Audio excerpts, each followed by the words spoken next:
Good morning mga kaibigan. Yan, June 23, 2024, araw ng linggo. At oras na naman para bigyan ko kayo ng update dito sa ating mga programa o mga proyekto dito sa ating garden, no? Sa backyard natin. Ayun, sa gilid lang na bahay. Ayun yung bahay, sa gilid lang. So unahin natin dito sa ating RTL test. So ito po ay part ng bigger project. So actually ang ginawa natin, test muna ako ng small number of RTL, 48 heads. And ngayon ay week okay, last day po ng kanilang week 21. So pang week, kumbaga pang sa Lunes, week 22 na po nila. Okay? Sa week 21, pagdating po sa ating egg production, no? Ay ano naman tayo, na-meet naman natin yung target. Supposed to be kasi at week 21, 73% yung standard performance ng Decalb White. So far nasa 79% po tayo. Ang kanilang iniitlog sa ngayon, sa buong maghapon ay nakaka 38 na itlog po sila, no? Sa isang araw. So 38 out of 48, that's 79% production rate or egg rate. So next week sa 22, ang aming target ay 82%. So, I think kaya naman yung ma-achieve dahil magdagdag lang po tayo ng isang itlog or 39 na itlog a day ay 81% na po yun or 82% na po yun. So, possible po baka ngayong araw baka maka 40 tayong itlog na ma-harvest dito. So, within within target. Yun po importante. Kailangan pong alam natin yung metrics ng ating mga alaga para mas predictable, no? Yung ating paggastos, yung ating pag-manage sa mga manok. Pagdating po sa sakit, wala naman po ako nakikitang may sakit. Ang na-observe ko lang guys, ayun o, tignan niyo kung normal lang ba yun. Ayun o, katulad nun, ayun o, nakita nyo yun. Tuka siya ng tuka. So hindi ko alam kung normal yan. Kung tuka lang siya ng tuka na ganyan o. Parang ewan. Ayan. Pero yan lang usually ang napapansin ko sa kanila.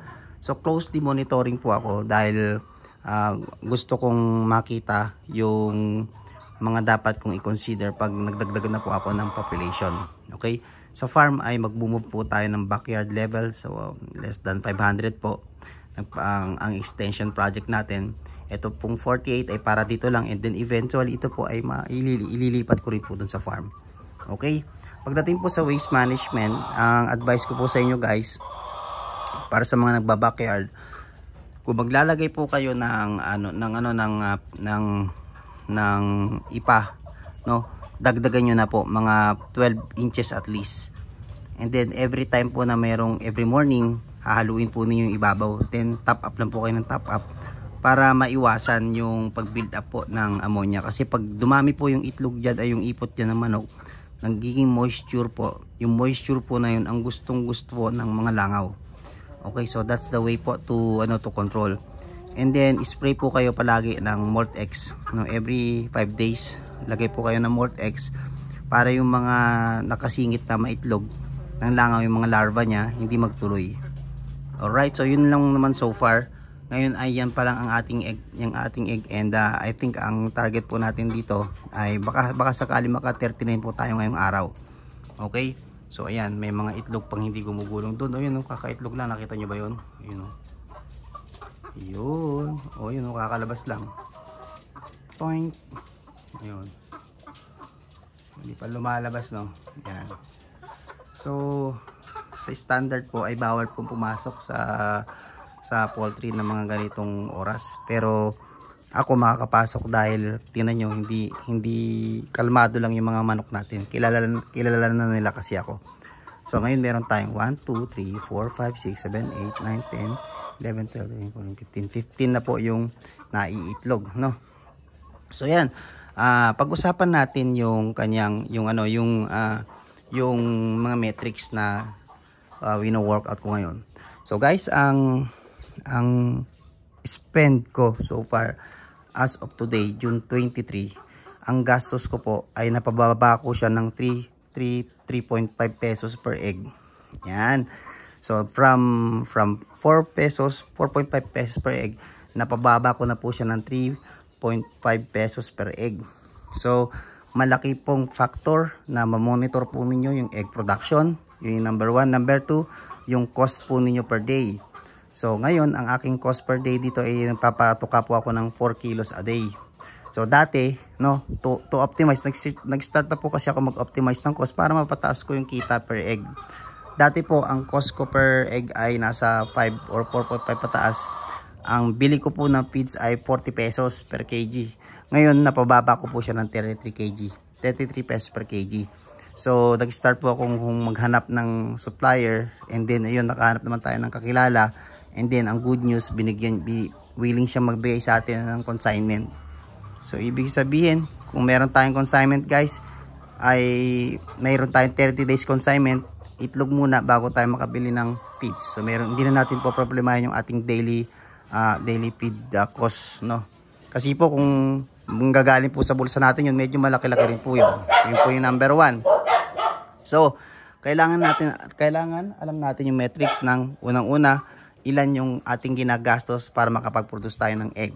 So in my case, as of on week 22, ang cost per egg ko po ay nasa 3 pesos po. 3.2 pesos ganyan. Okay? Tama ba? 3 pesos ganyan. So ang net ko po per egg ngayon ay nasa 2 pesos na. Okay? Ngayon, ito po ang isang key takeaway. Sa mga nagpaplano na mag-alaga po ng paitloging manok. Kung ang target nyo po ay, kung ang goal nyo po ay gawin ito as to supplement yung inyong income, no? I think kailangan po magsimula kayo sa mas maraming population. Kasi kung 48 lang po, sabihin na natin mag 100% po yan at 2 pesos per egg, no? Magkano lang po yun? 96 pesos per day. Yun lang po ang magiging neto ninyo, no? 96 pesos per day. Kumain ka ng 3 mansanas isang araw, wala ka ng kita, na wala pa pong bayad dun yung nag-aalaga. So yun po yung isa sa realization natin. Dapat po as advice siguro mga 400 heads, 500 heads kung pinaplano niyo po na nasimulan ito as a business, seryosohin, dapat po mag-start kayo at least 500 heads. No, 500 heads yung population, kasi kung kikita po kayo ng 1.5 pesos per egg, neto po yun neto sa 1.5 sa 500, o di may ano ka, ilan? 100% production, may 70 pesos ka. So yun po ang key. Yun ang mga nare-realize ko ngayon. So ito po ay actual test, at yung next po natin dadagdagan ko po, and then mag-a-add po ako ng brown production to add value, and then non-cage type na po yung ating susunod na gagawin. So tuloy-tuloy lang po natin. Ang target ko po next week ay 82%. I think ma-meet po natin yun. Bibigyan ko po kayo niya ng update sa linggo po uli, no? Every Sunday po ang ating progress report ng ating RTL test. Okay, so yan lang so far ang masasabi ko sa egg. Later on pag-usapan natin ano-ano yung mga metrics na ginagamit ko. Saan ko nakuha, katulad ng cost per egg, net per egg, ano pa, ROI, no? Return of spend per day. So doon po magbabase yung ating pang-araw-araw na gastos. All right, now mag-move naman po tayo dito sa ating pipino guys. So ito na po yung ating pipino. Nagsimula na ako magbalag. And ito po yung ating MacArthur. At ito po yung ating Solen. So simulan muna natin yung mga kaganapan dito sa ating Solen. So itong ating Solen ay meron tayong 336 na holes dito. And tiga-tiga lawa po isang butas. So ito na po yung itsura guys ng 4 days. O yan o. Nagsimula ng lumabas yung kanyang true leaf, no?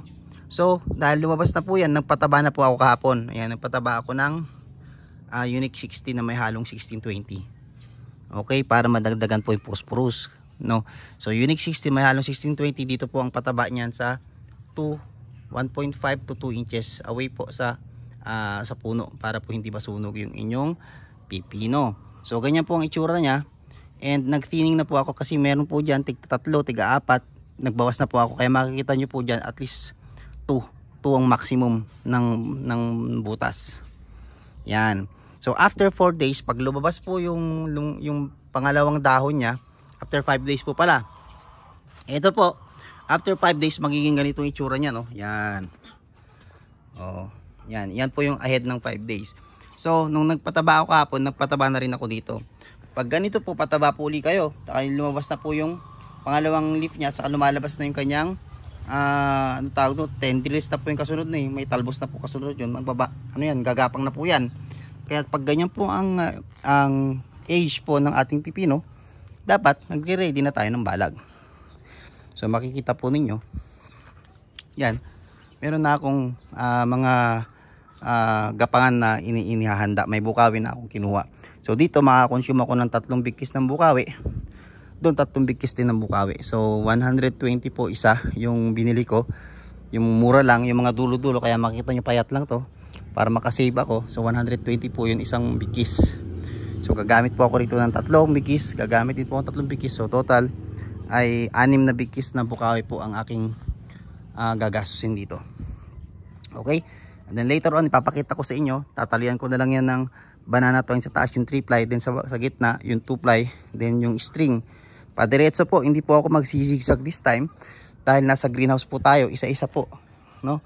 Ititrain ko po yan isa-isa, gagapang pataas. Okay, later on siguro mga 2 weeks from now makikita po ninyo yung ating mga activity dito sa ating pipino.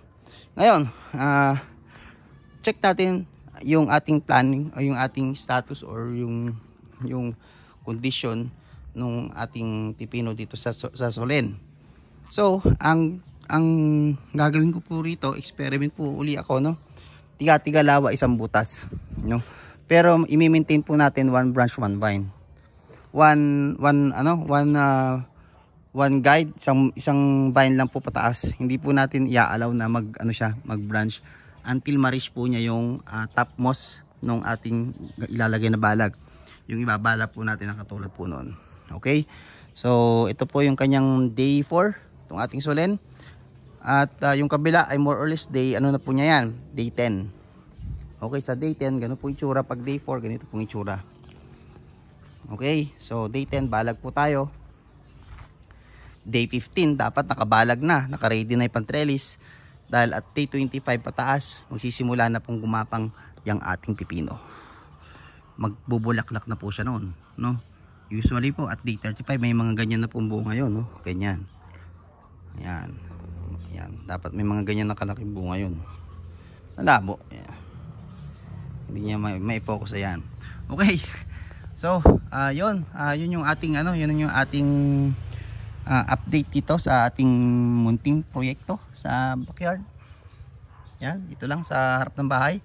Greenhouse type or greenhouse setup. At try natin i-record kung ilan yung ating aanihin na pipino sa ating greenhouse.